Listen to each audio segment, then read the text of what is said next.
अच्छा ये बताओ, ये महिला सीट है ना, तो भैया क्या सीधे शपथ ग्रहण में लेके जाओगे उनको?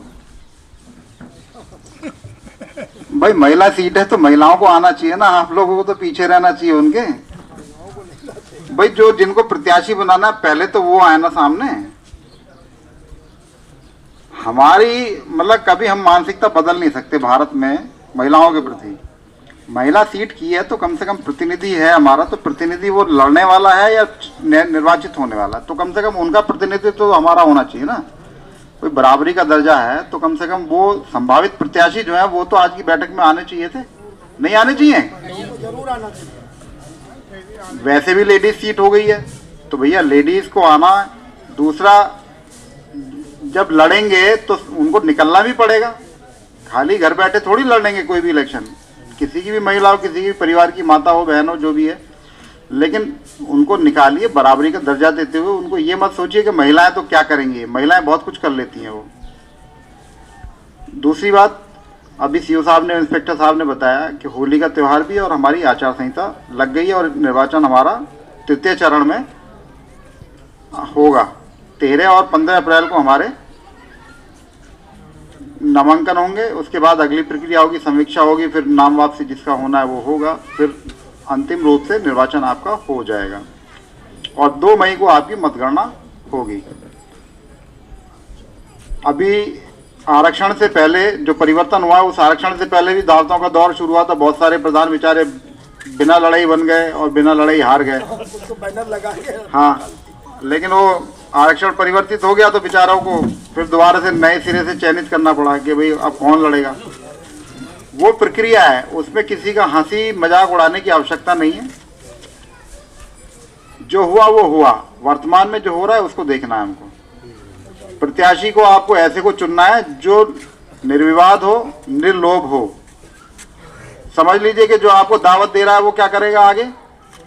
तिल में से तेल निकलता है ना। अब तेल तो आप पहले निकाल ले दावत के नाम पे, उसका फिर क्या होगा, साहब ये भुस्सी भी हमें दे दे, तो कैसे दे देगा वो आपको? फिर वही कंप्लेंट होगी साहब 5 साल कि साहब ये आप हमारे यहाँ प्रधान ये नहीं कर रहा, हमारे यहाँ बीडीसी ये नहीं कर रहा, हमारे यहाँ जिला पंचायत ये नहीं कर रहा। तो निस्वार्थ रूप से उस व्यक्ति को चुनिए जो दावतें ना दे रहा हो।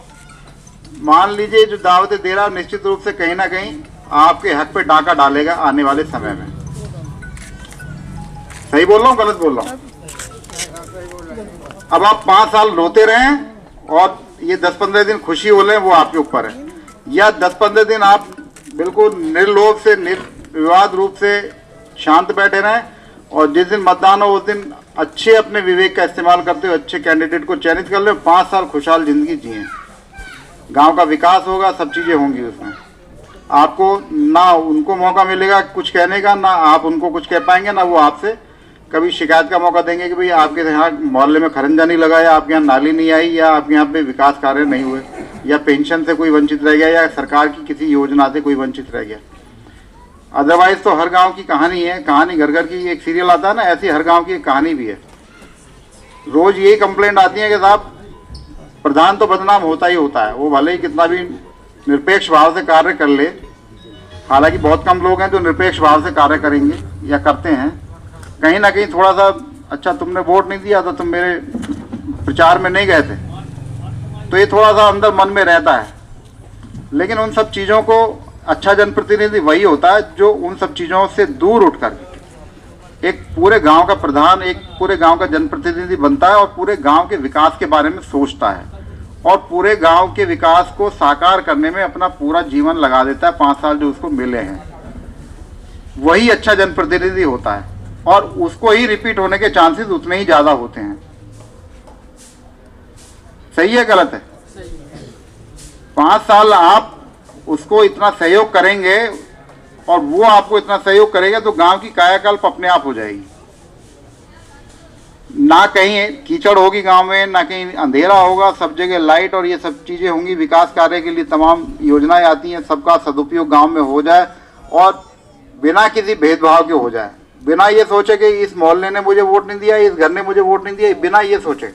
आप प्रतिनिधि हैं, पूरे गांव के हैं, पूरे क्षेत्र के चुने गए हैं और निस्वार्थ भाव से आप उसी हिसाब से कार्य करते रहे। वहाँ पर होली का त्यौहार है, बिना दावत के तो होली मनाई नहीं जाती, मनती है? थोड़ा सुरूर तो होता ही है ना? लेकिन वो सुरूर आपकी जान से ज्यादा नहीं है। त्योहार खराब हो गया। समझ रहे ना? आपका जीवन ज्यादा महत्वपूर्ण है, वो सुरूर ज्यादा महत्वपूर्ण नहीं है। तो कृपया करके कोई ऐसा पेय आप किसी के द्वारा ग्रहण ना कर लें जो आपके जीवन को खतरा उत्पन्न कर दे या आपके परिवार को संकट में डाल दे। अगर जीवन को खतरा भी उत्पन्न नहीं हुआ, मान लिया आपने कोई जहरीली शराब सस्ते के चक्कर में ले ही ली कि यार ठेके से क्यों मैं ले गया हूँ 50 रुपये का पौवा और मुझे तो ये 20 रुपये का दे रहा है, तो 20 रुपये का दे रहा है, कहीं ना कहीं वो आपको जहर दे रहा है। कभी आपने किसी को बेचते हुए को मरते हुए देखा दारू पी के? कहीं सुना है कि वो दारू बेचने वाला जो है, जहरीली शराब बेचने वाला दारू पी के मर गया? नहीं मरता ना। मरता कौन है?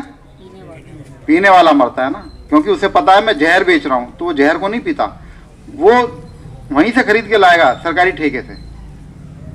आपको भले ही अपने यहाँ की टूटी हुई पिला दे, हो अपने यहाँ की मिथाइल अल्कोहल में पानी मिला के दे दे, खुदा ना खास्ते आपने ले लिया और आंखें अंधी हो गई तो क्या करोगे जीवन में? कुछ कर पाओगे? रोता बिलखता किसको छोड़ोगे? परिवार को छोड़ोगे। उससे अगर किसी परिवार के ऊपर कोई आपदा आ जाती है तो हमारी संवेदना कितने दिन रह सकती है उस परिवार के साथ? कितने दिन रह सकती हैं? अधिकतम 2 दिन, 4 दिन, हफ्ता भर, इससे ज्यादा तो नहीं होती ना। झेलता कौन है? वो परिवार ही झेलेगा ना आपका। तो ऐसी स्थिति में परिवार को क्यों डाल रहे हैं हम अब थोड़े से स्वार्थ के लिए कि हमारा जीवन तो गया ही गया, लेकिन हमारे जीवन के जाने के बाद हमारा परिवार बर्बाद हो रहा है उसमें। तो ऐसा कोई कार्य ना करें। अगर आपको शौक ही फरमाना है तो सरकारी ठेके हैं उनका उपयोग कर लें, कम से कम जीवन सुरक्षित रहेगा, सब चीजें आपकी बची रहेंगी। और हम तो कहते हैं कि आप बिल्कुल भी सेवन ना करें, ज्यादा अच्छा रहेगा। वो आपके परिवार के लिए भी उतना ही है उपयोगी जितना आपके लिए। कोई उससे आनंद नहीं आता है, क्षणिक आनंद जरूर आएगा आपको, लेकिन अंतिम रूप से आपका पूरा, चाहे स्वास्थ्यिक रूप से हो, स्वास्थ्य आपका खराब होगा उससे, और अर्थ तो आपका खराब होता ही। अर्थ मतलब मूल्य, धनराशि आपकी, वो तो जाया जाती जाती है। आप अगर उस पर प्रतिदिन 100 या 50 रुपये खर्च भी कर रहे हैं तो अगर उसको आप देखेंगे जोड़ करके तो एक अच्छा खासा अमाउंट मंथ के लास्ट में आपके पास हो जाएगा। और वो अमाउंट इतना होगा कि आपके परिवार के उन्नयन के लिए, उच्चीकरण के लिए, चाहे वो खाने के रूप में आप अच्छा करें, अच्छा खाना खिलाएं बच्चों को, या अच्छा पहनना सिखाएं, या अच्छी किताबें उनको ला करके दें, वो बहुत इम्पोर्टेंट होता है। जो अच्छी अच्छी चीज़ें आप करेंगे वो आपके जीवन में अच्छा ही करके जाएंगी, और आप स्वयं गलत करेंगे तो परिवार के साथ अपने आप गलत हो जाएगा उसमें। सही है या गलत है? तो हम निश्चित रूप से माने कि आपकी होली और आपका निर्वाचन बिना इसके बीतेगा? नहीं, कुशल से तो बीतेगा। हम कह रहे हैं बिना दारू के बीतेगा, ये कह रहे हैं। सिंपल सी बात। असंभव, मैं ये नहीं कह रहा कोई चीज असंभव नहीं होती। जब मन में ठान लेता है आदमी तो सारी चीजें संभव हो जाती हैं। हाँ, इतने लोगों की बात है, बाकी लोगों असंभव तो आसमान में जाना भी था, चंद्रमा पे जाना भी था, लेकिन वहां भी हम लोग पहुंच गए। जब ठाना तभी तो पहुंचे ना। सही बात है साहब।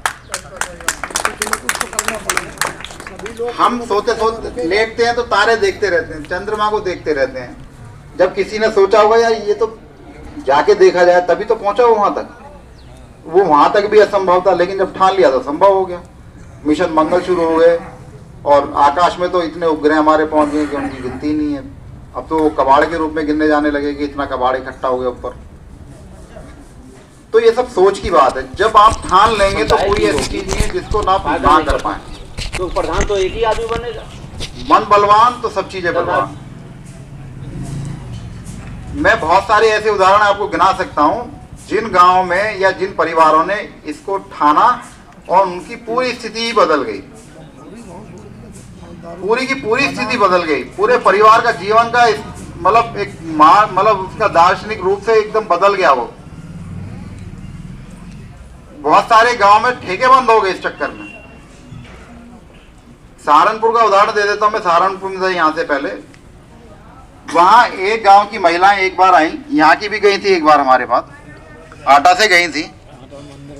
हाँ, तो उस गांव की दिक्कत ये थी कि उनके यहाँ पे खेती बाड़ी बहुत अच्छी थी, वो देहरादून नज़दीक है, वहाँ से तो सब्जी की खेती करते हैं वो लोग, और शाम को ट्रक सब्जी लोड करी ट्रक में और आड़त पे दे के आए, वहाँ से जो पैसे लेके आए तो वहाँ से लहराते हुए आए देहरादून से, और कभी पत्नी को, कभी बच्चों को, कभी किसी को मारना पीटना शुरू हुआ। तो परेशान हो गई वो, जब तो वहाँ पे आ गई तहसील में आके धरना वरना दिया उन्होंने, तो हम लोग गए, हमने उनको यही कहा, मैंने देखो ठेका है सरकारी, ये बंद तो हो नहीं सकता है, लेकिन तुम कंट्रोल करोगी तो ये अपने आप बंद हो जाएगा।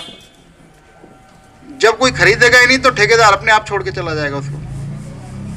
यही हुआ, उन महिलाओं ने संगठित रूप से न ठेके वाले को कुछ कहा, और शाम के टाइम वहाँ पर रास्ते में बैठना शुरू हो गया उनका 10-12 महिलाओं का। अब लोग चोरी छिपे जाने लगे, तो जो चोरी छिपे जाएगा तो थोड़ा चोरी छिपे आएगा भी, थोड़ी बहुत देर बाद आएगा, जिसका भी जाता था वो दूसरी महिला इसको पीटना शुरू कर दिया उन्होंने।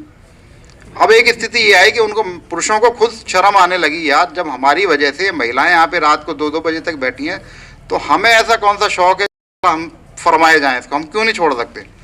एक ने छोड़ी, 2 ने छोड़ी, 3 ने छोड़ी। उसके बाद ये हुआ कि पूरे गांव ने छोड़ दी, शपथ ले ली पूरे गांव ने, पंपलेट भर के दे दिए, शपथ के प्रारूप दे दिए। और आज की तारीख में आप गांव में जाके देखिए, वहाँ पे खजूरी गांव है, नाम भी मैं बता देता हूँ, सदर तहसील का। गांव में प्राइवेट स्कूल खुल गया, सरकारी तो है ही, और सरकारी और प्राइवेट में बिल्कुल कंपटीशन रहता है, कौन ज़्यादा, किसके बच्चे ज़्यादा पढ़ें। सरकारी भी कम नहीं है वहाँ पे स्कूल, सरकारी में भी टीचरों में कंपटीशन है कि हम प्राइवेट से ज़्यादा अपने बच्चों को पढ़ाएंगे। केवल एक सोचने की बात थी, उन्होंने, महिलाओं ने सोचा तो साकार कर दिखाया। और खाली महिलाओं ने नहीं, उनके पुरुषों को शर्म आई तो उन्होंने भी उसको साकार कर दिया, नहीं हम महिलाओं का ही साथ देते हैं, चलो अच्छी बात है। और आज की तारीख में उस गांव में कोई ठेका नहीं है, क्योंकि जब बिकेगा ही नहीं तो लेगा कौन उसको ठेके को, खाली फीस देने के लिए थोड़ी लिया जाएगा वो। तो ऐसा नहीं है कि हम कोई चीज़ ठाने तो ना संभव हो पाए, हमारे लिए सारी चीज़ें मुमकिन है, बशर्ते के मन में हम उसको अपने सोच लें। बहुत सारी चीज़ें परिवर्तन के लिए आपके यहाँ बहुत अच्छी अच्छी शिक्षण संस्थाएं हैं, BMT है, डॉक्टर अम्बेडकर इंटर कॉलेज है, और भी हैं यहाँ पर। तो बच्चों को भेजना शुरू करिए, हो सकता है किसी के बच्चे किसी आर्थिक अभाव में या किसी अज्ञानतावश ना जाते हों, तो आप उनको भेजना तो शुरू करिए। जब ज्ञान आएगा तो अपने आप बाकी चीज़ें आती रहेंगी। मैं फिर एक बार आपसे कहता हूँ कि होली और निर्वाचन हमारा बिल्कुल निर्विवाद रूप से संपन्न होगा, ये मैं आपसे आश्वासन भी चाहता हूँ और उम्मीद भी रखता हूँ। तो आश्वासन मिलेगा आपकी तरफ से? चलिए, धन्यवाद आपका, बहुत बहुत धन्यवाद। तो भैया डीजे बंद, दारू बंद, पोस्टर बंद, त्यौहार में जो है आपको बड़ी शालीनता से मनाना पड़ेगा और ख्याल रखना पड़ेगा, ना कोरोना फैले और ना कोई विवाद उपजे। तो SDM साहब ने लोगों को यहाँ अगर समझाया, लोगों की खासी भीड़ अब भी आप देख सकते हैं। आपको ये वीडियो कैसा लगा? अगर आपकी कोई राय या प्रतिक्रिया है तो आप कमेंट सेक्शन में लिख कर दे सकते हैं। वीडियो को लाइक करें, खूब शेयर करें, और अगर अभी तक आपने हमारे चैनल को सब्सक्राइब नहीं किया तो सब्सक्राइब ज़रूर कर लें। वीडियो देखने के लिए बहुत बहुत धन्यवाद। जय राम जी की।